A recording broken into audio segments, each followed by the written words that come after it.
বন্ধুরা, গ্রাম অঞ্চলে আমরা এরকম দৃশ্য অনেক দেখেছি। যখন একটা বড় গাছ কাটা হতো, তখন সেই গাছ কাটার জন্য অনেকগুলো মানুষ থাকতো।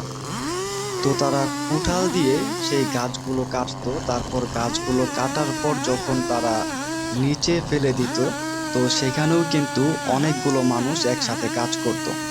কিন্তু এই যে দেখুন, এমন একটা যন্ত্র বের হয়েছে যেটার মাধ্যমে কিন্তু একা একাই একটা গাছ কাটা সম্ভব।